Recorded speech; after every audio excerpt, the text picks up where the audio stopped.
of course, are recording in a live studio audience. We're back to our old setup over the World Wide Web. Matt has since moved to Brooklyn. I am still in our studio here in Columbus, Ohio. So you're moving on up in the world, man. Not a little Ohio anymore. Not a little town boy no more. No, big old city.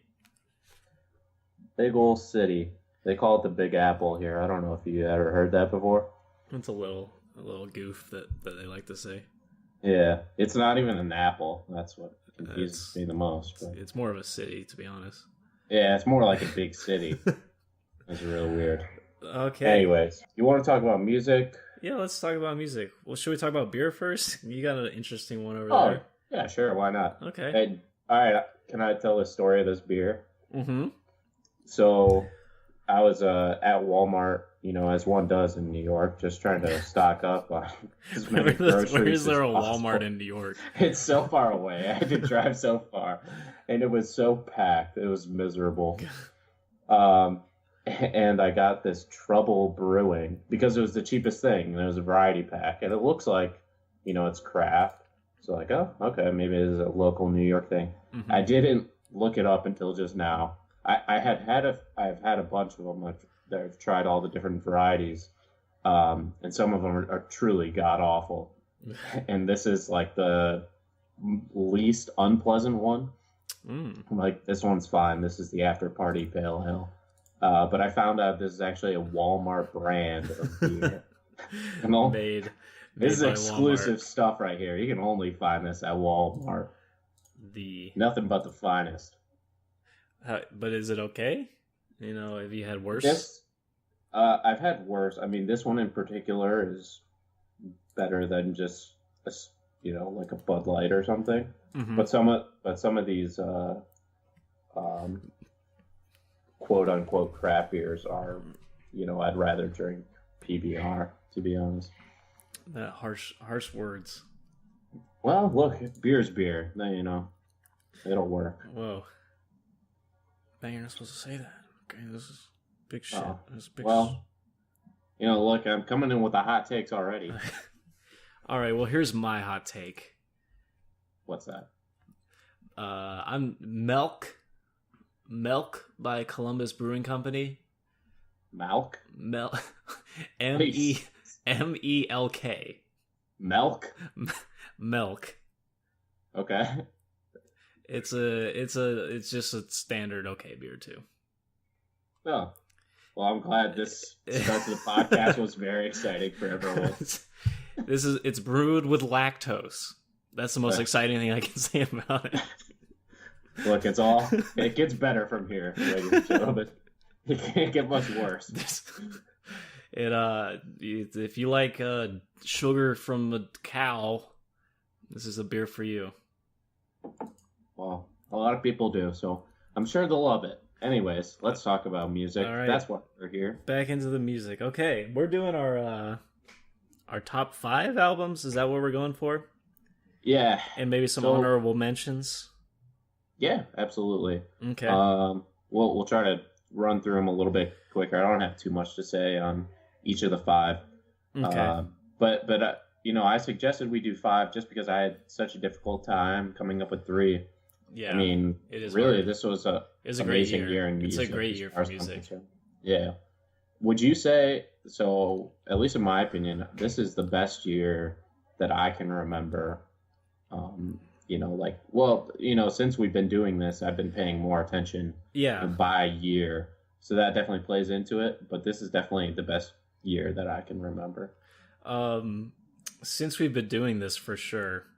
Yeah. Like, just tons and tons of stuff has come out. And it was hard to even... 3 was hard, like, impossible. And 5 was incredibly difficult, too. And, yeah... The watershed year for music, 2018 was. Before, I was thinking maybe like early 2010s. I'm trying to think of the year, but I wasn't, like you said, we weren't paying as much attention. But as far as like just 1 year with significant hit after hit almost every month, 2018 really was a great one. Yeah. What year was it when Random Access Memories came out? That was like 2012. That's what I was gonna say. 2012 seemed like a good year to me. It seemed really great, yeah. But I wasn't paying as close attention. Yeah. Doing this. But yeah, so it was difficult to put this list together, and even if it's in our top 5, you can probably just consider them all to be excellent albums. It's not like 5 is any, at least for me, like it's not like I would say 5 is a not a good album or like a lesser of an album than number 1 is, but it's just like kind of incrementally getting better. They're all excellent albums. Yeah, for sure. All top tier. Yeah. All like 8, 9s, or 10s in my book. Yeah. I mean, look, people like lists. We got to put them in lists. Yeah. You know? That's how we get the ad revenue. That's the best joke we've told so far. Hey, we're trying here. It's late. It's 8:30. The Bants. We're trying to put it together here for you folks. Yeah. How are we gonna do this? Like do our top 5, then do 4. So Matt's got his own top 5. I got my own top 5. I think there might be only one overlapping record actually.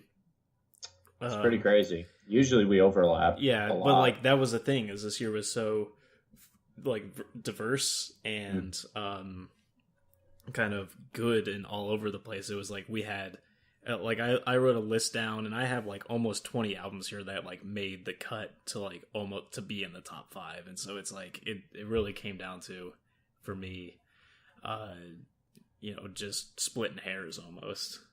Yeah, that's pretty crazy. Yeah, but I'm sure our top 15 to top 20, it was all the same. Yeah. Yeah. And I will say I noticed no punk rock in my top 5. This was not a watershed year for punk rock. No. Yeah, I agree. I guess my number 2, definitely heavy punk rock elements. Okay. But I wouldn't, just put it alone in that category by any means. Mm-hmm.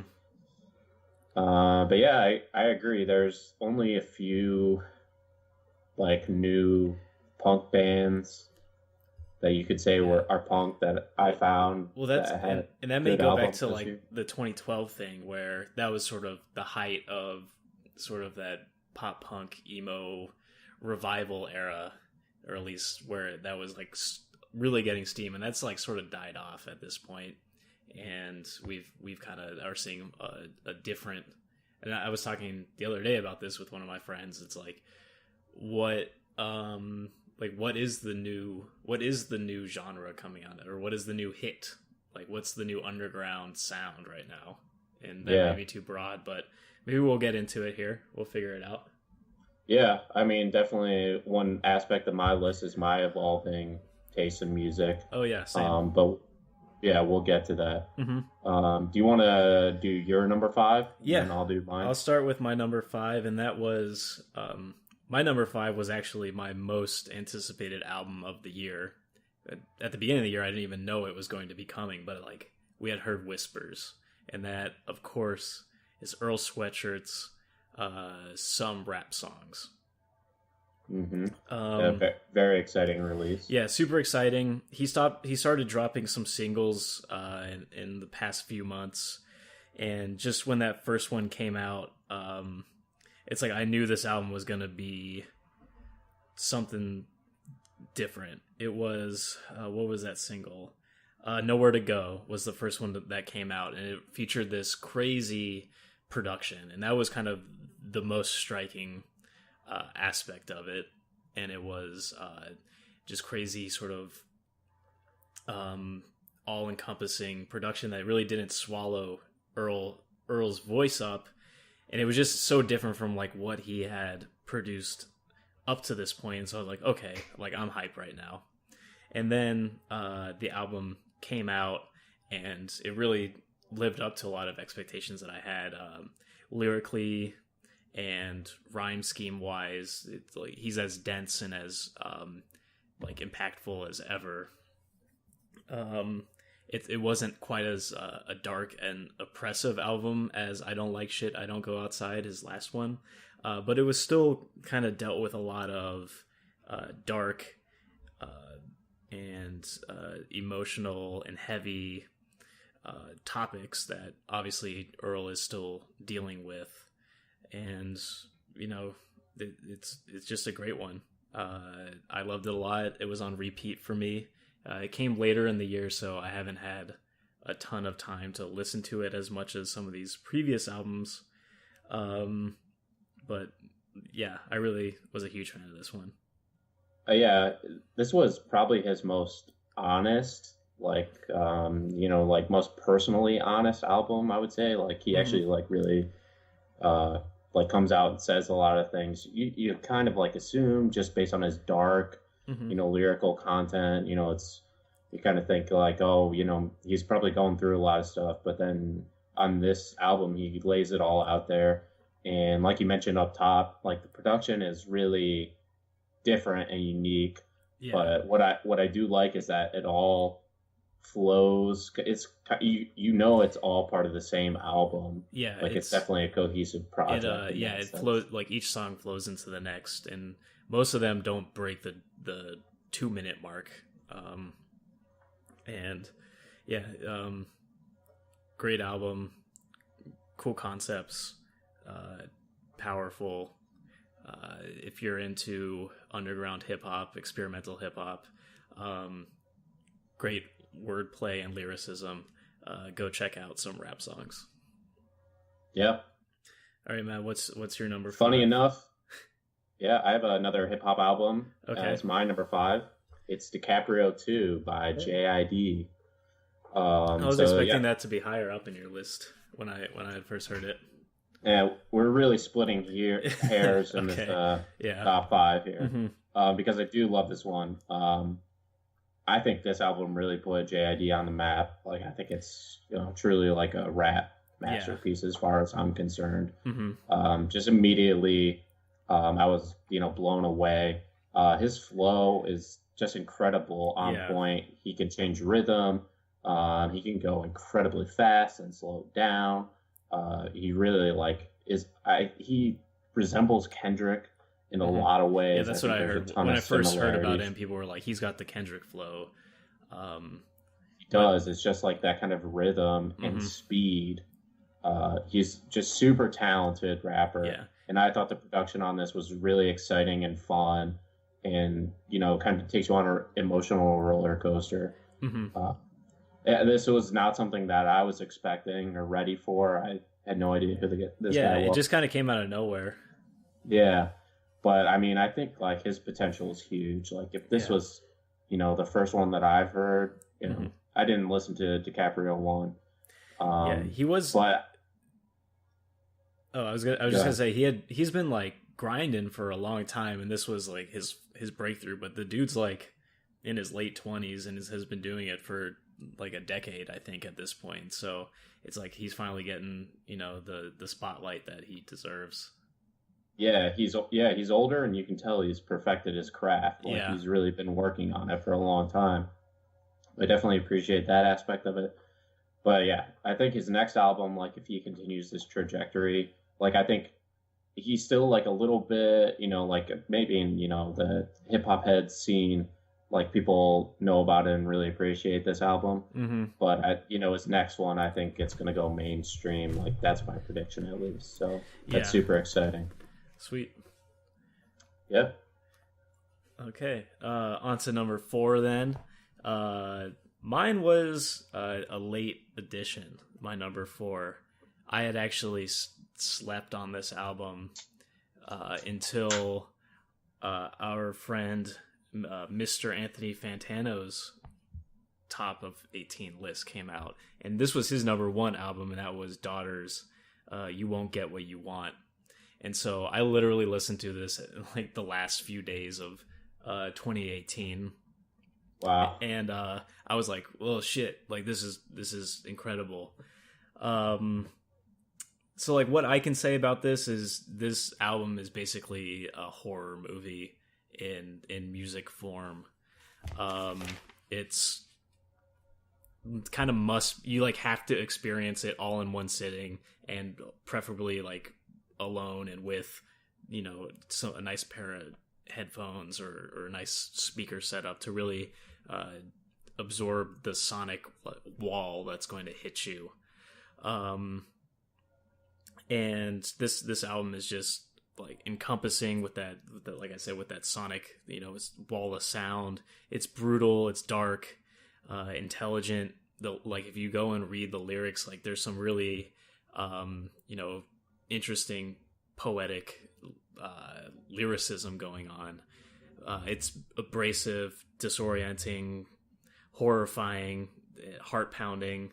It's like, it is a scary album, and it is not something that you just throw on like for a nice listen. There's really, as far as like singles go, there is a single on it, but it's not like something that you would just kind of listen to like hear a cool song. It's like, it really needs to be experienced as a whole. And I mean, like, I guess if I can kind of describe like one of the songs, it's called Ocean Song. And it's about this man who's running away from some sort of entity, some unknown force that has just compelled him to run. And the like the music creates this synesthesia that like makes you feel like you need to run, and like it literally makes my heart pound, and like I get nervous and like my hands sweat and shit. Like it's a crazy album. It's not for everybody. It's very extreme, lots of dissonant sounds. But if you're into that like sort of industrial or extreme sort of shoegazy, maybe even like loud music, this is definitely one for you. Yeah, I saw this one on the top of a lot of lists, and it was another end of the year album. So it's funny, the first three that we've named so far have been end of the year albums, and I just never really dug into it because there were so many other things I was listening exactly. to at the time. And the only reason I like gave it so much of a chance is just because it was on Anthony's number one and spot, and I was like, there has to be something with this. Right. So yeah, I saw it on other top of the lists too. So yeah. But yeah, if you're a fan of extreme music, go check this out. Nice. So before I get to my number 4, I want to mention that I just cracked open another Trouble Brewing. This time it's Round Midnight. It's a Belgian white. It is terrible. It is so bad. Hey, but I'm going to drink it. It's that great low price, though. It was amazingly priced. That's why I bought it. I was like, wow, this is exceptional for beer. Ooh. I couldn't believe it. Anyways, my number 4 album. So, you know, we had been talking about end of the year albums, but this one came out New Year's Day of 2018. I think I know what you're talking my about. number 4 album is Post by Jeff Rosenstock. Nice. I still, you know, it's been a while since it came out, but it's still fresh in my mind. Not my favorite Jeff album of all time, but he did some really cool stuff with this album, and we did a podcast about it, so go check that out. Yeah. But yeah, it's just really, you know, he tried a lot of stuff. He took some risks, and it paid off. It's a great album. You know, very potent and applicable to kind of everything that's going on in America, and kind of, you know, what's top of mind for a lot of people. It was topical for sure. For sure. And just the way it was released, just out of the blue, on New Year's Day was, you know, just blew us away. Like we were, you know, like partying in Pittsburgh for the New Year's, and then all of a sudden there's a Jeff Rosenstock album. It was magical. It was really exciting. It was magical. Yeah. But anyways, we get into the nitty gritty of it. Check out our podcast over that album. Yeah. So, all right, your number 3. Yeah, and I can't remember, my number 3 may be on your list, but just shout out if it is. But my number 3, also one from early in the year, and that's Hopalong's Bark Your Head Off Dog. Was that on Not your on list? my top 5 list. Not on your top No. 5? Okay. And I would say that Post wasn't on my top 5, but it was an honorable mention of mine. Yeah, and Hop Along would be an honorable mention. But yeah, so for this, we actually haven't released it yet, but we talked about we have a fall podcast sort of in the cellar, waiting to be released at the right time. So future people go listen to that one and then come back here. But well, it depends how far in the future you are. If you're like hundreds of years, well, then come back, to just like a little bit, close to current day, our time. We know you got the technology. Don't try to bullshit us. All right, just do it. Okay. Yeah, you can figure it out better than we can. All right, I'm sure. And you're back. Okay. So cool. I'm glad you're back, people. But this is the Perfect Spring album. You'll know what I'm talking about if you listen to our fall album podcast. For me, it came at like a really transformative point in my life. A lot of things. Excuse me, I'm gonna sneeze. It didn't come out. It came out of gotcha, idiots. You fools. Anyway, it came at a very transformative point in my life. It was also sort of transformative in the fact that it came out in April. Spring is just sort of getting into step. Flowers are coming out. It's getting warmer. And this, as far as hop-along albums go, is a much warmer one. And here comes the ambulance.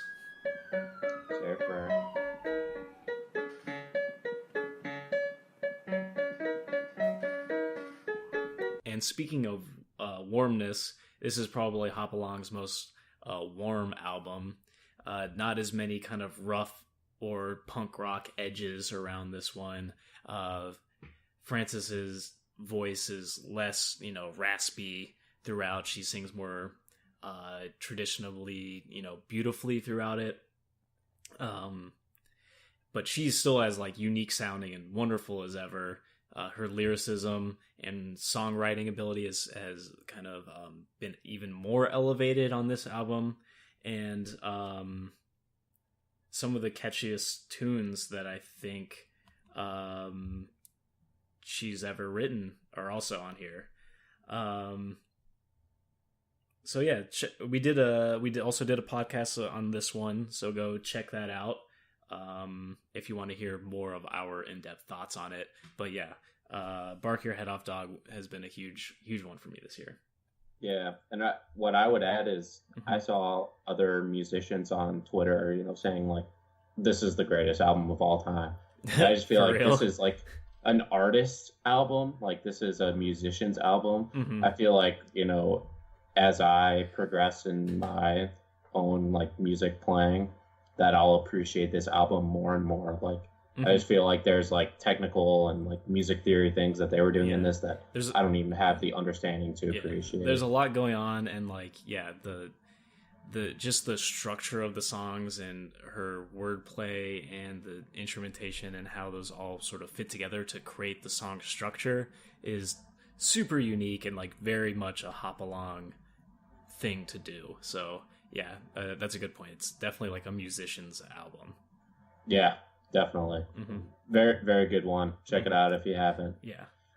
My number 3, Vibras by J Balvin.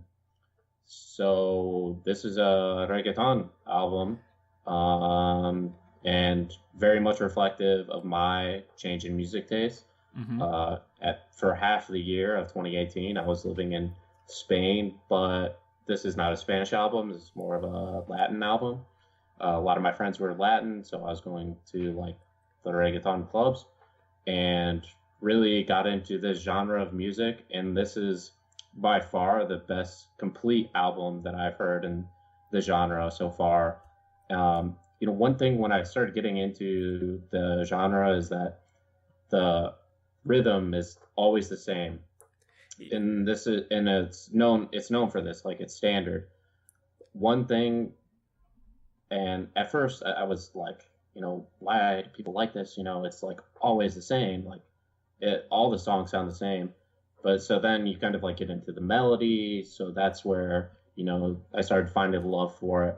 But what this album does that's really, really cool is just like subtle changes to the rhythm. And like instead of just like a basic kind of, drum beat, it's distorted in a way, and it's kind of like echoey or crunchy. And just little subtle things like that is what makes it really unique. And it covers not just reggaeton, but there's a lot like love songs. It's just kind of all over the place. Sometimes he slows it down, and it's like really pretty and beautiful, and sometimes it's upbeat party music. But overall, like it's just so much fun to listen to, and I can listen to it over and over again. It just really puts me in a good mood. And yeah, it's weird for me that I fell in love with an album like that, but I was very pleasantly surprised. That's cool that you kind of explained it more, because when you sent me your list, I did check this album out, and I listened to the first few songs on it, and I was like you, I was at first I was like, well, I know reggaeton always has the same beat, and it didn't strike a chord with me at first, but like beyond, so you're saying you just need to focus more on like the melody and yeah, a lot of it is like the melody and just kind of like the vocals. Do you have to like speak Spanish when you listen to it? Do you understand what he's saying? Not necessarily. Okay. Like I'm not trying to translate it, when I'm listening to it. It's more about like the emotion behind it. Okay. And usually the chorus is always easy to understand. Like even if you didn't know Spanish, you'd be able to get the general idea, I think, behind the chorus. Okay. It's really just kind of like about that feeling that you get. I would say like my experience of having like living with people that are always listening to it, dancing with people that love the music, like that definitely played into why I enjoy the genre and why I enjoy this album. Yeah, it speaks personally to you. For sure. But again, like it does something that I don't hear in a lot of other reggaeton songs. It's just like little tiny differences in how the rhythm is delivered. The same rhythm, but the delivery is a little bit, distorted or changed in some ways. And that, to me, that's what made it really stand out. So this, yeah, my top three, my number three, but really like an amazing album as far as I'm concerned. Oh, yeah, that's sweet. I'll have to check it out again.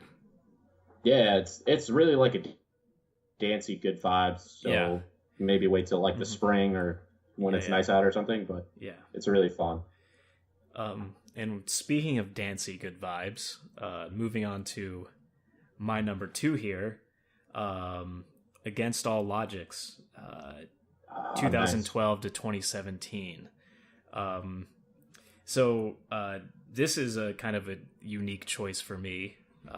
So I may have a bit of difficulty describing or using the correct words for like why I like this, as sort of EDM or electronic music is a bit out of my wheelhouse. But damn, this album was like, if it wasn't like, I would be surprised if this wasn't my most listened to album of the year, as far as like repeat or times go, or like songs listened to. It's just such good grooves. If you're driving at night and you throw this song on and maybe you're driving through the city or something, it's just like you just get into this flow. It's like, that's how I would describe this album, is just it is the flow of it. It kind of like puts you in a zone. You feel like, for me, I feel like present and focused, and it's just sort of like, I'll be at work and I'll put this on, I'll be driving and I put this on, I'll be cooking and I'll put this on. It's just like, whatever you're doing, this just enhances it. It's like, It's like a drug almost. It's crazy. So yeah, I love this album. Like you were saying, Matt, it's a great groovy dance, sort of like just kind of gets you going. You can just bob to it. And some really great singles, like This Old House Is All I Have. Some Kind of Game is probably my favorite groove on it. And then like Now You Got Me Hooked. Like, yes, like I love that one. Yeah, just so like each song is a winner. So yeah, just throw this album on, even if you're not a huge like EDM, electronic, IDM kind of person. It's great. I love it. I would describe it as funky soul house. Yeah, they use a lot of soul samples.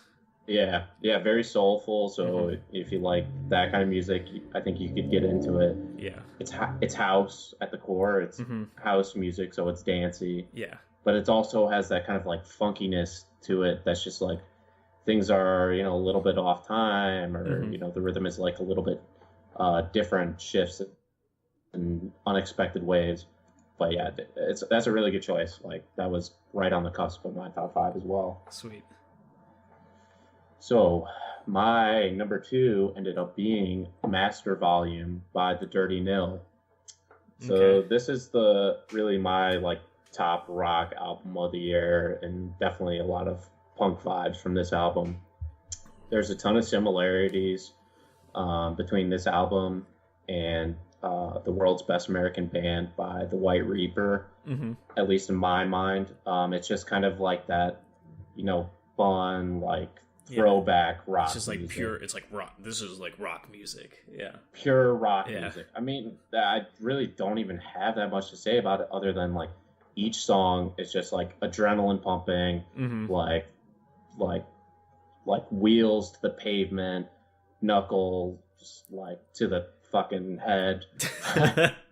It's just concrete rock music, man. Yeah. Like each song is just like power chords, sick guitar riffs. Like you played this for me. I hadn't heard it yet. Like we were like drinking at a party or something, and I was like, this fucking rocks. Like that's just like the immediate feeling of listening to that album.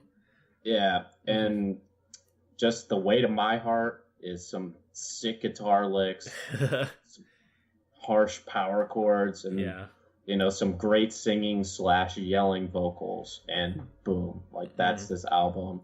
I wonder if we'll see like a return to that, or like a return of that to popular music. Like I would say not for a while. I think people are like kind of against that. Are they still like a little sick of it at this point still? Yeah, I think so. Maybe another but generation. It'll definitely survive in the underground. Yeah, and it might see a revival at some point. These things. There's always ups and downs.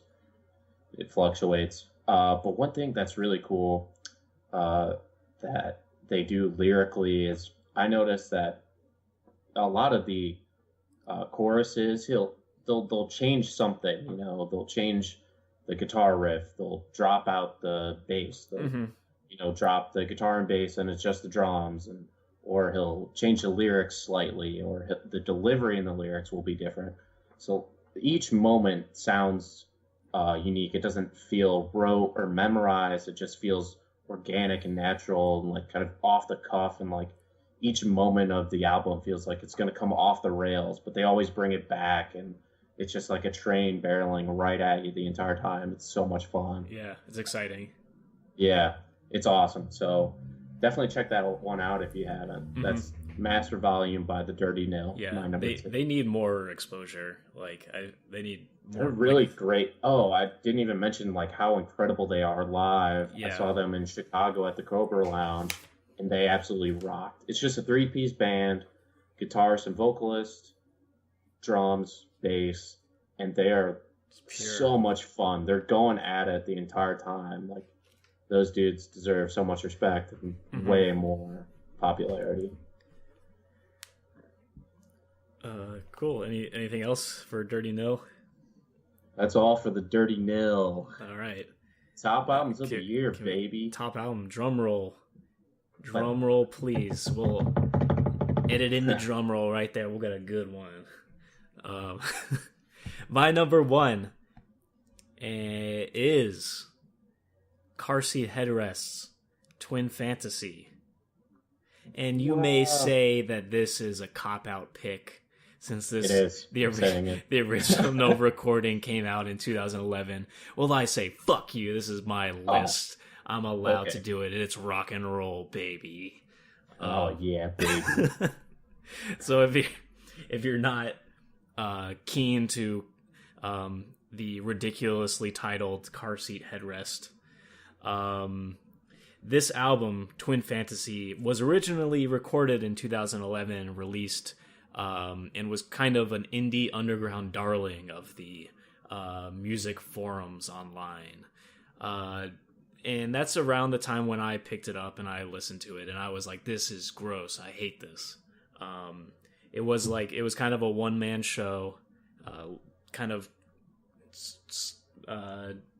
low quality production value, but at the heart of it, the hits were there. But I didn't have the patience nor the ear to listen to that and get to the meat and the potatoes of the album.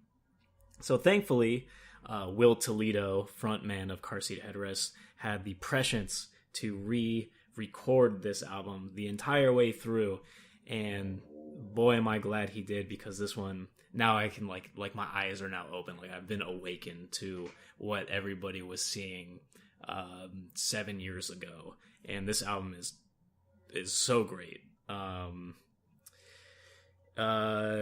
It's beautiful production now, relatable lyrics and themes, unique song structure, and this is probably the one that I like kind of really love the most, where certain lyrics and passages will appear in one song and then reappear in songs down the line, but like either altered or slowed down or in a different way, and it kind of gives this cohesion to the entire album. Like it just connects everything so well, and it just really makes it feel like a whole. And it's like the tightest album.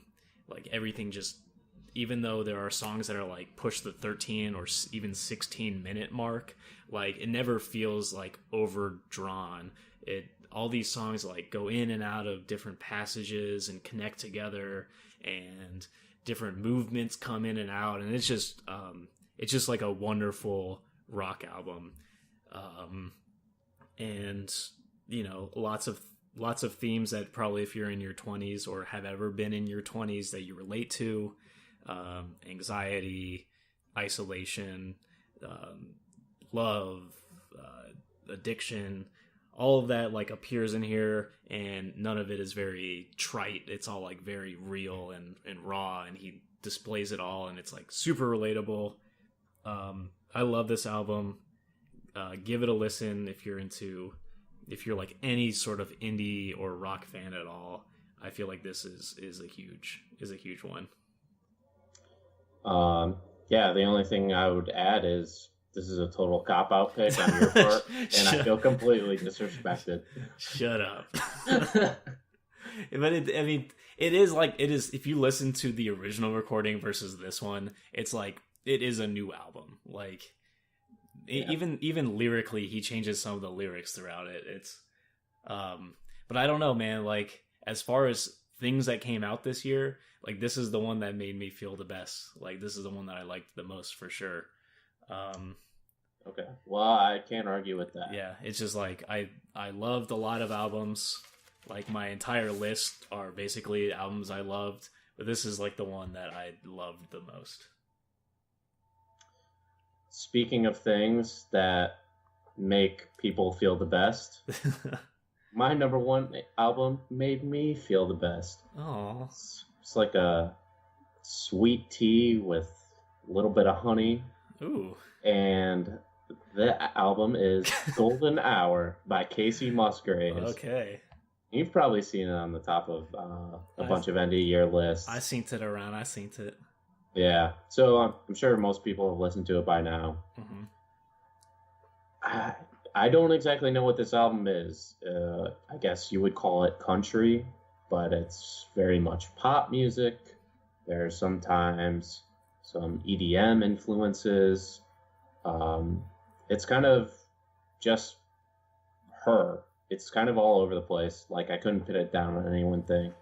But ultimately, it's just very sweet and genuine. It's the lyrics are very, like, cliched, but not in a very cheesy way, in a very, like, raw and real, like, this is just how real life actually is kind of way. And it really just, like, hit me in the heart in a way I can't really describe. Just like the subtle and simple beauty of it was like anything else that I've ever heard in my life. Like it was just completely unique and so like pure. It was just bliss, and some really like incredible songs on here. Rainbow is the final song on the album. It's a real tearjerker.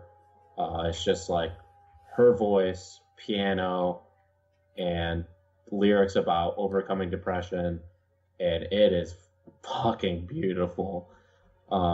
There's some incredible love songs on here, and just songs about the complications of love. It's just basic, kind of simple stuff that everyone can understand, everyone can relate to, but it's just delivered in a way that's so simple and gorgeous. Like it just blew me away, continues to blow me away. Is my number one album for sure. I just love it. Yeah, definitely sounds like it affected you. Yeah, man, it's really sweet and heartwarming. Yeah. Yeah, it's just so cute. It's so cute.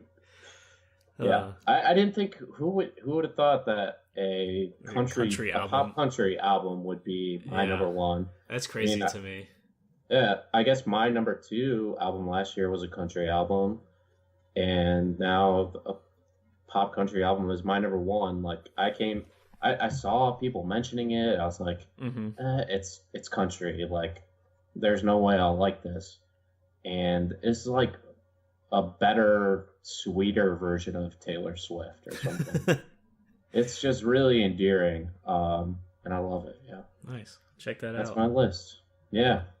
So, what you want to hit us with some honorable mentions? Yeah, let's rapid fire these honorable mentions here. I'll just go down my list here. I've got them written out.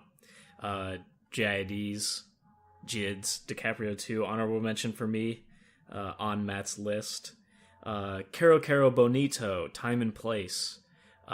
Great evolution of Caro Caro's kind of tweed pop, bubblegummy pop sound with a Japanese influence.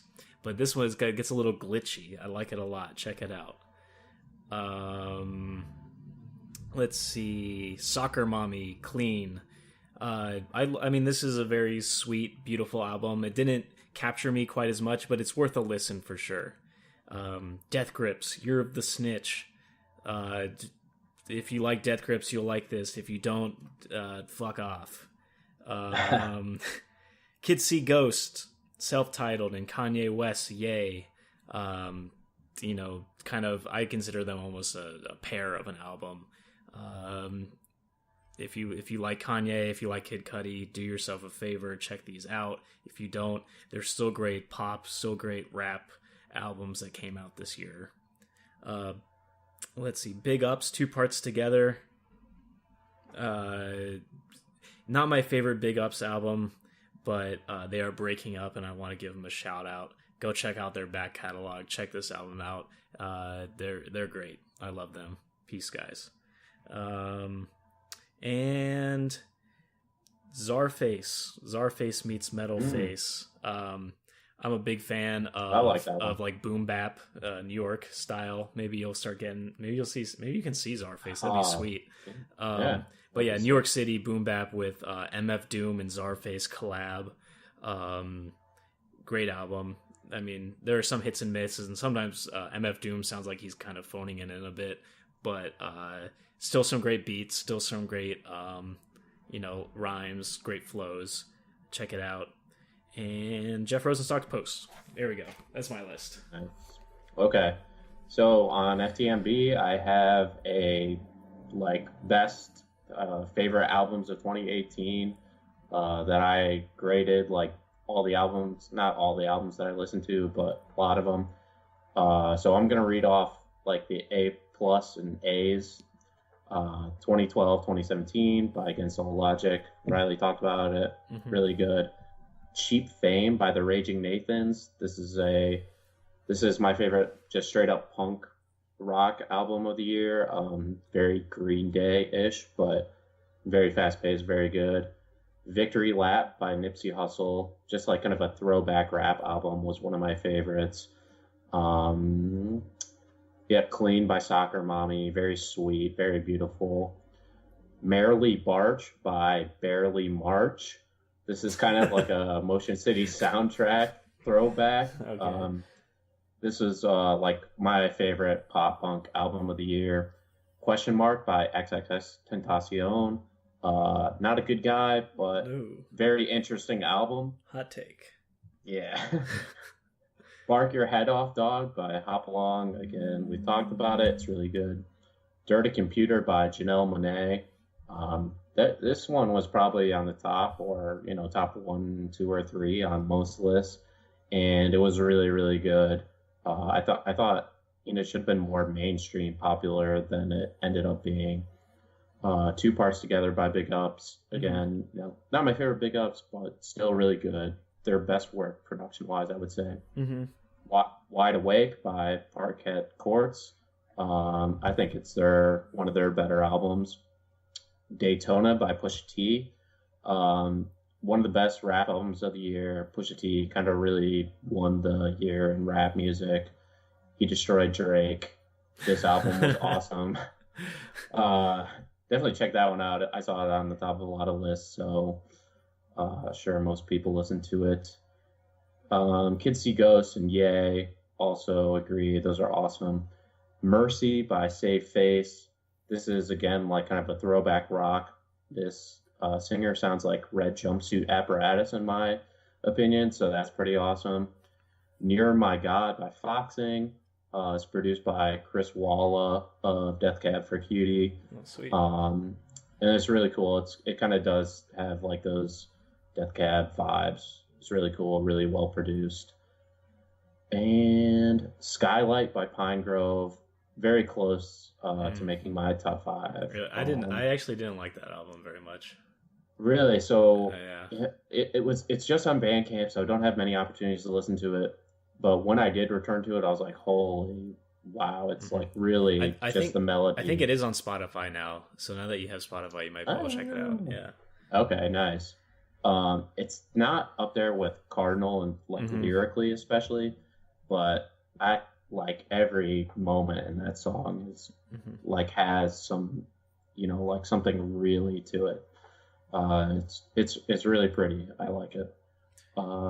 Double Negative by Low. Oh yeah.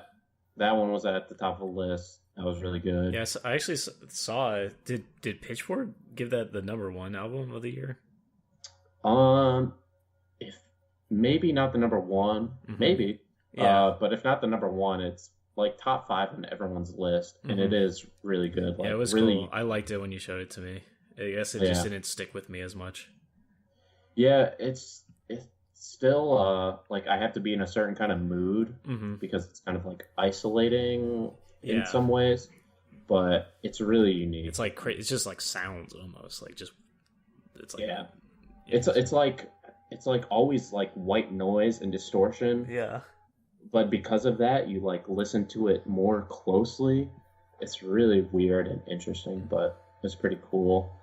The $1 Million to Kill Me by Joyce Manor. I liked it, especially the first time I listened to it. It's not my favorite Joyce Manor, but I think it's really good and really cool and different for them. Iridescence by Brockhampton. Brockhampton always does really cool and interesting stuff, and that one was no exception. And Bought to Rot by Laura Jane Grace and the Devouring Mothers. Laura Jane Grace just writes really fantastic music. And yeah, that's my honorable mention list. I did forget one. MGMT's Little Dark Age. Oh yeah, I was a big fan of that one. After a few weeks of listening to it, I didn't come back to it, but there was a point in time where I was like obsessed. So I like that album a lot. Check it out. Yeah, really unique. Oh, and okay, I'll do one last one too then. A Brief Inquiry into Online Relationships by the 1975. Did you listen to this one? I did not. I think you should. I think you would like this. Okay. It's like kind of like all over the place, and there's no like this is like genre. You can't pin it down. Mm-hmm. It's a lot of like jazz, and then also a lot of like 808s and heartbreaks, Kanye West, kind of like interesting auto tune. It's really weird and interesting, but really good. Yeah, I'll check it out. But yeah, that's all I got. Cool, baby. Woo! Great year. Hey, do you want to hear before we end it? Do you want to hear my predictions for 2019? Oh yeah, let's get the 2019 hot takes going. Yeah, baby. These are the hottest takes of 2019. Okay. Strap in, ladies and gentlemen. These are coming. They're gonna be hot. Let's go. All right. I don't even think this one's this hot, but you tell me. I think if Childish Gambino releases an album in 2019, which I expect them to, it will be the biggest musical event of the year. I think people are going to lose their minds. I think people will lose their minds. Even if it's terrible, people will love it. Why specifically next year versus last year when he released an album? Yeah, I don't know. It's just a hot take. All right. Yeah. Too hot to handle. Too hot. Oh, this one's real hot. Kanye will actually release Yandi. I was gonna say that. I believe that is it will happen. It's going. I think happen. It will happen. That'll be exciting. I'm trying to. I hadn't prepared a hot take, so I'm trying to scrounge one up here. Hey, look, you got some time because I got 3 more predictions. My Chemical Romance is gonna have a reunion tour. Oh, baby, dude! You heard it here for your folks. Wait, have you seen rumors or something? Because I'm getting excited. I don't. I don't want to give away my source. Please don't get me excited like that.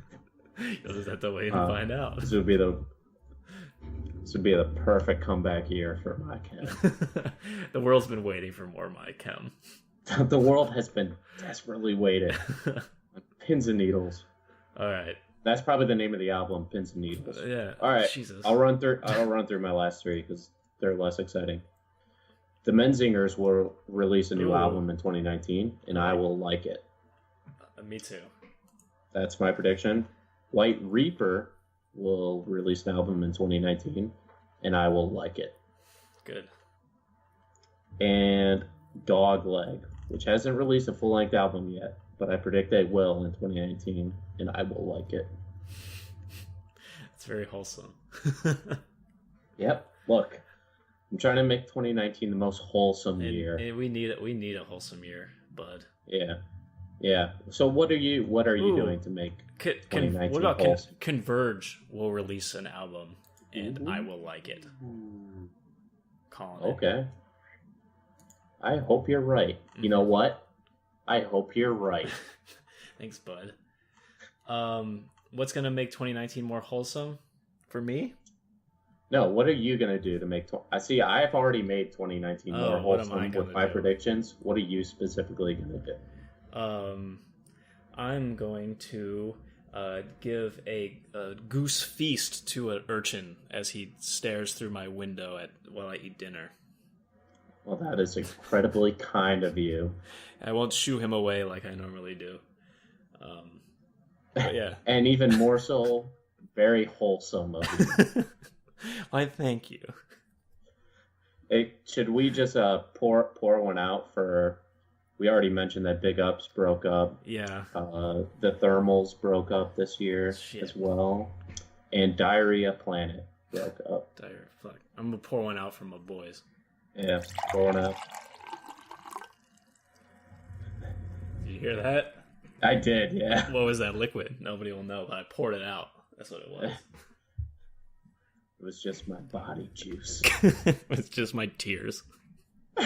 Wow. That's a heavy stream of tears. Terrifying. All right, man.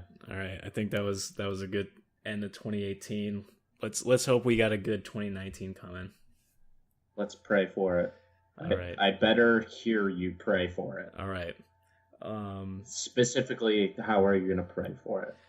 Oh, Heavenly Father, I will end the start. recording now.